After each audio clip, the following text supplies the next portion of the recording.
محتاج نه یې. ډېر اسانه وظیفه ده. لا اله الا الله الملک الحق المبین. سل کرته وایې ورځ کې برابروئ. یو انعام دا دی چې الله به دې چاته نه محتاج کوي، کار به دې رواني. دویم نمبر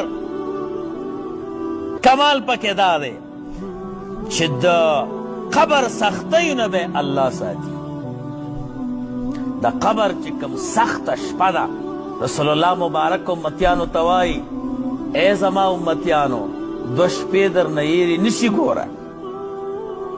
یو هغه شپه چې سبا قیامت کیږي او نن کمه شپه ده، دا ډېره سخته ده، الله دې راباندې اسانه کړي. دویم د قبر شپه درنه هېره نشي. دا اوله شپه چې دا مړی قبر ته لاړ شي نو دا ډېره د وحشت ده، دا ډېره د ځانلوالې ده. سړی چې راپورته شي او دا سر یې په پورته تیږه ولګېږي او مازغه کار وکړي چې دا خو نو د قبر شپه دا ډېره سخته ده.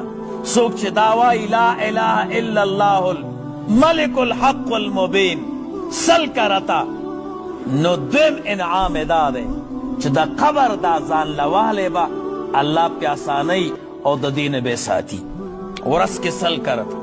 دریم نمبر دا چې دا ورځ کې سل کرته وایي د زمانې غټ مالداره به دی. څلورمه دا چې کله د جنت دروازې ته ورسېدې، هغه کړۍ چې ده هغې ته هر څوک ګوتې نشي وړی. دې کلمه کې دا کمال دی چې تا هره ورځ سل کرته ویلي، نو ته به په د دې کلمې د برکته هغه د جنت دروازې کړۍ ټکولی شي. نو دا زده که یو دا وایه